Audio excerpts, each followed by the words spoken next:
सब कैसे हो? उम्मीद करती हूँ कि आप लोग अपने सही समय का सही सदुपयोग कर रहे होंगे और अपनी पढ़ाई पर पूरा ध्यान दे रहे होंगे। बच्चों, आप लोगों को अपने साफ सफाई का, स्वच्छता का पालन करना है और लॉकडाउन का नियमों का पालन करना है। बहुत ज़रूरी है अपनी सुरक्षा के लिए, अपने परिवार की सुरक्षा के लिए। बच्चों, मैंने आप लोगों को पिछली क्लास में लेसन नंबर 2 पढ़कर आने के लिए कहा था। उम्मीद करती हूँ कि आप लोग पढ़ के आए होंगे। चलिए चलते हैं, लेसन नंबर 2 हमारा क्या है इसको समझते हैं। और ये लेसन बहुत ही आसान है बच्चों। आपकी प्रैक्टिकल नॉलेज में जो भी है आप जानते हैं, बस उसी से संबंधित है। और आज का लेसन है 5 वर्ष तक के बच्चों पर पुस्तकों का, संगीत का, खेल का और टीवी, कंप्यूटर इत्यादि का क्या प्रभाव पड़ता है। इसका बच्चों को ये सारी चीज़ें बच्चों पर कैसे प्रभाव डालती हैं, इसको हम लोग जानेंगे। ये बिल्कुल आसान है और हम सब जानते हैं। इसको थोड़ा सा हम लोग इस पर डिस्कस करेंगे कैसे ये प्रभाव डालते हैं बच्चों पर। सबसे पहले चलते हैं बच्चों, पुस्तकों का प्रभाव। पुस्तक हमारे जीवन का बहुत ही अभिन्न अंग है और पुस्तकों के बिना हमारा नॉलेज अधूरा हो जाता है। और हम यहाँ बात करते हैं 5 वर्ष तक के बच्चों पर इसका क्या प्रभाव पड़ता है। जैसा कि हम लोग जानते हैं कि बच्चे जैसे ही थोड़े से बोलने लगते हैं तो हम लोग बच्चों को प्ले स्कूल में डालते हैं। तो वहाँ पर बच्चों को खेल के माध्यम से, बच्चों को चित्र के माध्यम से, रंग के माध्यम से ज्ञान प्रदान किया जाता है। लेकिन थोड़े ही जैसे बच्चे थोड़े से परिपक्व हो जाते हैं, हर चीज़ों को जानने लगते हैं, तब उनको पुस्तक भी प्रोवाइड करते हैं हम लोग, ताकि पुस्तक के बिना हमारा ज्ञान अधूरा है। हम कितना भी प्रैक्टिकल नॉलेज ले लें, लेकिन जब तक हमारा थ्योरी कंप्लीट नहीं होता है तो हमारा नॉलेज कंप्लीट नहीं हो पाता है। पुस्तकों में हमारा इतिहास भी शामिल है, नए नए खोज हमारे विद्वान जो करते हैं, देश दुनिया की क्या क्या हो रही है उनकी जानकारी मिलती है। पुस्तकों के बिना हमारा ज्ञान अधूरा है। और बात करते हैं कि अगर योग्यता की बात करते हैं तो पुस्तक से बच्चों में पढ़ने की योग्यता डेवलप करती है, लिखने की क्षमता बढ़ती है और शब्द का भंडार बच्चों में अधिक होता है। अब आगे चलते हैं बच्चों, संगीत का प्रभाव। म्यूजिक भी हमारे जीवन का अभिन्न अंग है, क्योंकि जब हम बहुत काम कर लेते हैं या बहुत पढ़ाई करते हैं तो हमारा मस्तिष्क थक जाता है। तो अब हम थोड़ा सा अगर म्यूजिक सुन लेते हैं तो हमारा मस्तिष्क पुनः आगे काम करने के लिए तैयार रहता है। और ऐसा सिर्फ हम इंसानों पर नहीं है, ये जानवरों पर भी लागू होता है। और पेड़ पौधे, वृक्ष सभी म्यूजिक से प्रभावित होते हैं। यहाँ तक कि विद्वानों ने रिसर्च किया है कि अगर पेड़ पौधों के पास भी अगर म्यूजिक को हम रख देते हैं, उनको सुनाते हैं, तो पेड़ पौधे भी अधिक ग्रो करते हैं। तो हम इंसान तो इससे प्रभावित हैं ही। तो म्यूजिक क्या है कि ये एक आत्म प्रेरित है, यानी हमारा कुछ लोगों में क्या होता है कि जन्म से ही म्यूजिक वो ले करके ही जन्म लेते हैं, तो उनको कितना भी हम रोकें तो वो रुकते नहीं हैं। जैसे आप देखे होंगे कि अगर कोई धुन स्टार्ट है तो हमारा पैर अपने आप थिरकने लगता है, हमारा उंगली अपने आप मतलब ये चुटकी बजाने लगता है। तो ऐसा क्या है? क्योंकि म्यूजिक में एक इतनी क्षमता है कि हमारे अंगों को क्रियाशील कर देता है। तो सोच लीजिए कि हमारे मस्तिष्क पर कितना प्रभाव डालता होगा। इसी को दृष्टि में रखते हुए स्कूल के सिलेबस में भी, पाठ्यक्रम में भी म्यूजिक को शामिल किया गया है। क्योंकि इससे क्या होता है कि जैसे बच्चे मैथ, साइंस या जितने भी हार्ड सब्जेक्ट की पढ़ाई करते हैं तो उसके बाद उनका मस्तिष्क थक जाता है, और थोड़ा सा अगर बीच में ब्रेक मिल जाए या म्यूजिक का क्लास हो जाए तो बच्चे पुनः पढ़ने के लिए तैयार होते हैं या कार्य करने के लिए पुनः तैयार होते हैं। अब अगला पॉइंट है बच्चों, खेल का प्रभाव। ये तो बच्चों के लिए बहुत ही प्रिय है, सभी बच्चों का प्रिय चीज है खेल। कितना भी बच्चों को पढ़ने के लिए तो बोलना पड़ता है, लेकिन खेलने के लिए बच्चों को बोलना नहीं पड़ता है। उनका अपने आप नया नया तरह का खेल अपना इन्वेंशन करते रहते हैं और अपने आप में अपने साथी समूह के साथ वो खेलते रहते हैं। तो खेल क्या है? खेल से क्या होता है कि बच्चे उसी तरह से म्यूजिक से जैसे हम लोग थक जाते हैं तो म्यूजिक सुनने के बाद हम लोग पुनः कार्य करने के लिए तैयार होते हैं। उसी तरह से क्या होता है कि खेल से हमारा शारीरिक विकास होता है और मानसिक विकास भी होता है। और अगर हम बात करें बच्चे, छोटे बच्चे, 5 साल के बच्चे जो होते हैं वो अपने साथी समूह यानी ग्रुप में खेलते हैं, तो इससे क्या होता है बच्चों में सामाजिक विकास भी होता है। इसलिए खेल हमारे बच्चों के लिए और हम सब के लिए बहुत ज़रूरी है। खास करके 5 साल के बच्चों की अगर बात करते हैं तो उनके लिए खेल बहुत ही प्रिय चीज़ है। अगर भोजन ना दीजिए लेकिन खेलने उन्हें दे दीजिए तो उनको सब कुछ मिल जाता है। अब हम लोग बात करते हैं बच्चों कि खेल के बारे में हम लोग जानते हैं कि खेल में भी भिन्नता यानी अलग अलग डिफरेंसेस आ जाते हैं। जैसे बात करते हैं लड़कों का और लड़कियों का, तो दोनों के खेल में थोड़ी भिन्नता आ जाती है। जैसे बचपन में अगर देखें हम लोग पीछे पास्ट जाते हैं तो लड़कियां क्या करती हैं, खाना बनाने वाले सामान से खेलना पसंद करती हैं, गुड्डे गुड़ियों से ज़्यादा उनका लगाव होता है। और लड़के अगर हैं तो उनका क्रिकेट है, बैट बॉल है, यानी इंडोर गेम वो ज़्यादा पसंद करते हैं। ठीक है, उसी तरह से अगर हम बात करते हैं गांव और शहर का, तो गांव के बच्चे जो होते हैं उनका खेल थोड़ा अलग हो जाता है और शहर के बच्चे हैं उनका खेल का थोड़ा सा डिफरेंसेस हो जाता है।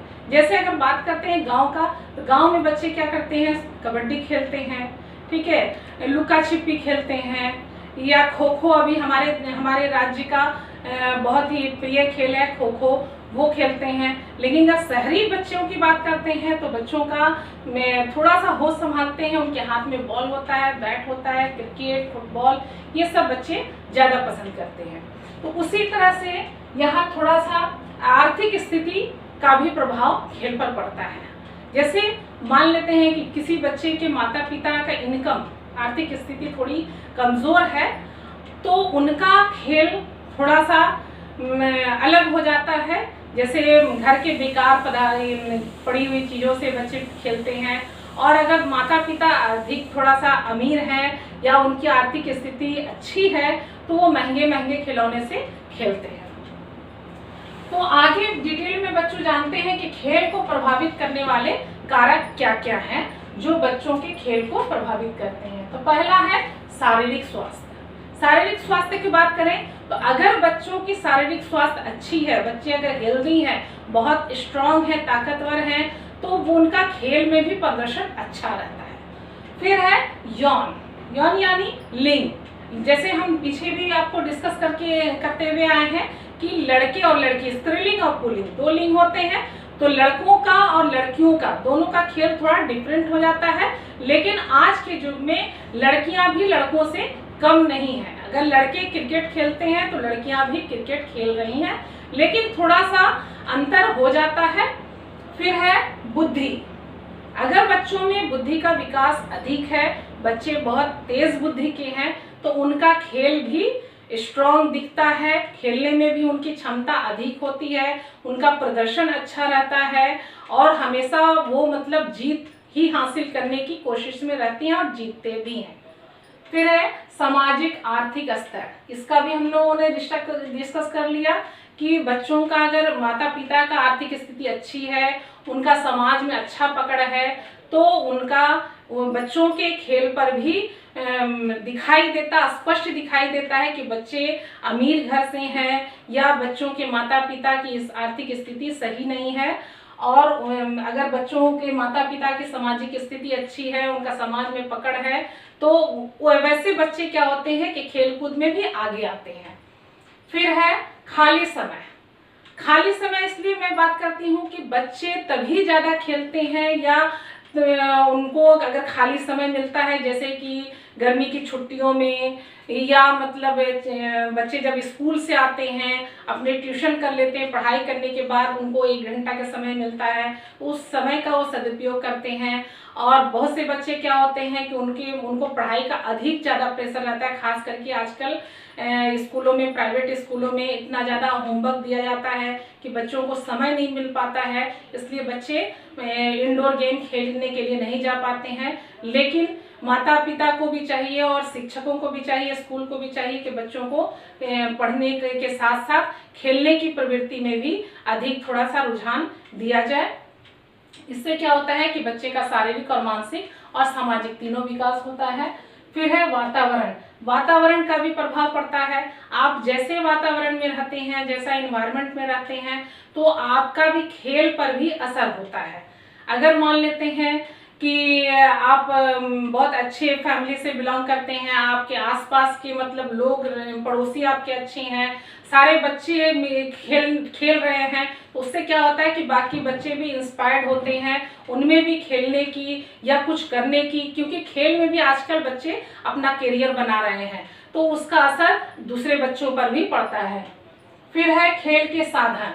अगर आपके पास साधन बच्चों को अगर हम नहीं मुहैया कराते हैं, जैसे फुटबॉल गेम के लिए बच्चों को बॉल चाहिए, और क्रिकेट खेलने के लिए उनको सारा क्रिकेट के से संबंधित जितने भी मतलब ये होते हैं, खिलौने होते हैं, बैट है, बल्ला है, विकेट है, वो सारा चीज़ बच्चों को अगर प्रोवाइड कराते हैं तो ऑटोमेटिक बच्चे भी मतलब उसमें दिलचस्पी लेंगे और अच्छा से अच्छा बेहतर प्रदर्शन कर सकते हैं।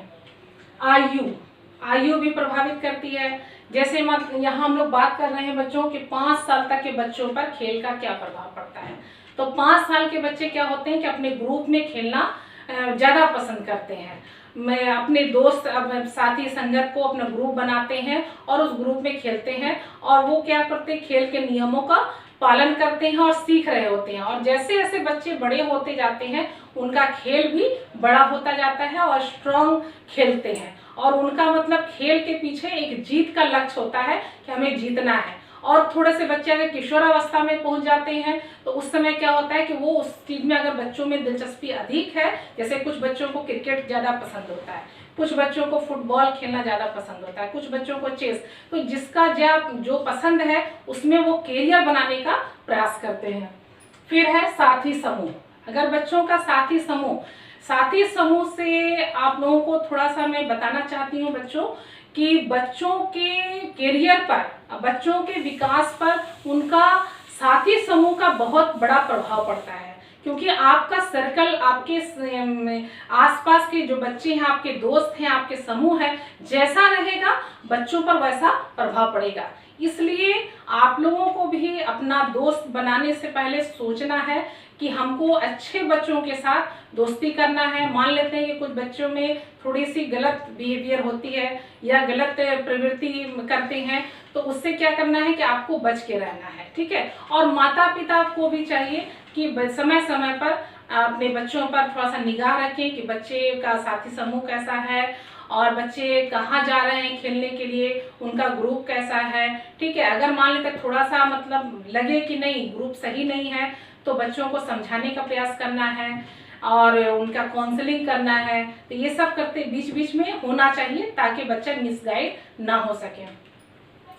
फिर है, अब ये तो बच्चों आपका हो गया पुस्तकों का प्रभाव और संगीत का प्रभाव, और हम लोग जाने कि खेल का क्या प्रभाव पड़ता है 5 वर्ष तक के बच्चों पर, और हमारे खेल को प्रभावित करने वाले कौन कौन से कारक हैं। अब चौथा नंबर पर है टीवी का प्रभाव। टेलीविजन यानी दूरदर्शन, दूर बैठे बैठे हम लोग जिन चीज़ों को देखते हैं उसको कहते हैं दूरदर्शन। तो इसका भी प्रभाव बच्चों पर बहुत ज़्यादा पड़ता है, और आजकल तो ज़्यादा ही है, क्योंकि बच्चे बहुत नखरीले होते हैं, खाना नहीं खाते हैं, तो मम्मी लोग भी क्या है कि बच्चों को खाना खिलाने के लिए कार्टून चला देती हैं, टीवी चला करके उनको खाना खिलाती हैं। और इससे ज़्यादा क्या है कि अब बच्चों के हाथों में मोबाइल है और एंड्रॉयड फ़ोन है, जिसमें बच्चे हमेशा रैम्स देखते हैं, कार्टून्स देखते हैं, ठीक है, अपने पसंद के सीरियल भी देखते हैं। तो इसका टीवी का प्रभाव बच्चों पर अधिक पड़ता है, क्योंकि इसमें क्या होता है कि एक साथ बच्चों की 2 ज्ञान इंद्रियां काम करती हैं, ठीक है, आँख और कान एक साथ। तो इससे क्या होता है कि बच्चों को जो भी सिखाया जाता है या दिखाया जाता है, तो वो बच्चों की मेमोरी में ज़्यादा तेज़ी से आती है और ज़्यादा स्पष्ट होती है। बच्चे उस चीज़ को जल्दी नहीं भूल पाते हैं। और अभी इसका बहुत ज़्यादा यूज़ हो रहा है बच्चों, जैसे कि आप लोगों को भी दूरदर्शन पर पढ़ाई करवाया जा रहा है, आप लोगों के क्लास हो रहे हैं दूरदर्शन पर, आप घर बैठे बैठे अपनी पढ़ाई को कंप्लीट कर रहे हैं। तो इससे स्पष्ट हो रहा है कि टेलीविज़न का बच्चों पर बहुत प्रभाव पड़ता है। और दूसरा है कि व्हाट्सएप मोबाइल। अभी क्या है कि व्हाट्सएप का युग है, व्हाट्सएप पर भी आप लोगों के ग्रुप तैयार किए गए हैं, आप लोगों का ऑनलाइन क्लास हो रहा है। इससे क्या है कि आपकी पढ़ाई में जो बाधा आ रही थी उस बाधा को दूर करने का हम लोग प्रयास कर रहे हैं। तो इसका भी बच्चों पर बहुत प्रभाव पड़ता है। और जैसे आप सभी बच्चे 10th क्लास के हो तो आप लोग तो लगभग सब किशोरावस्था में आ गए हैं, लेकिन हम लोग यहाँ बात कर रहे हैं कि 5 वर्ष के बच्चों पर क्या प्रभाव पड़ता है। तो 5 वर्ष के बच्चे भी जो होते हैं ना, कम नहीं है, उनको भी मोबाइल चाहिए, उनको भी टीवी चाहिए, उनको रैम्स देखना है, उनको कार्टून्स देखना है, और मम्मी लोग उनको फुसलाने के लिए, खिलाने के लिए मोबाइल दे देती हैं। लेकिन हर चीज़ का यूज़ अच्छा है, अच्छे से करना है। अगर बहुत ज़्यादा हो जाता है तो उसका मतलब कुप्रभाव भी पड़ता है। अब हो गया टैब। टैब का भी मतलब बहुत ज़्यादा मतलब ये है इस्तेमाल हम लोग कर रहे हैं। कंप्यूटर से भी क्या है कि आप लोगों को नई नई जानकारियाँ प्राप्त होती हैं। हर चीज़ का एक अच्छा इफेक्ट भी होता है और साइड इफेक्ट भी होता है। तो हम लोगों को क्या करना है, उसका यूज़ करना है, मिसयूज़ नहीं करना है। तो एक शिक्षक होने के नाते, और चूंकि अभी हमारी मजबूरी है कि हम लोग टीवी पर पढ़ाई कर रहे हैं, मोबाइल के माध्यम से पढ़ाई कर रहे हैं और कंप्यूटर के माध्यम से पढ़ाई कर रहे हैं, इसलिए हमारी मजबूरी है कि हम लोग अपने बच्चों को ये सारी चीज़ प्रोवाइड करें और कर भी रहे हैं। लेकिन बच्चों से मेरा रिक्वेस्ट है कि आप लोग सिर्फ इसका यूज़ करें, मिसयूज़ ना करें। और मैं आप लोगों को उम्मीद करती हूँ बच्चों कि आप लोगों को स्पष्ट हो गया होगा कि 5 वर्ष के बच्चों पर इन सारी चीज़ों का क्या प्रभाव पड़ता है और इसका हमें किस तरह से इस्तेमाल करना है और कैसे अपने ज़्यादा से ज़्यादा उससे अच्छी बातों का गेन करना है और बुराइयों को त्यागना है। तो अगर बच्चों आप लोगों को ये सेशन अगर पसंद आया है तो मेरे चैनल को लाइक करिए, सब्सक्राइब करिए, और अगर कोई डाउट है तो कमेंट बॉक्स में जा कर के आप सवाल कर सकते हैं। धन्यवाद।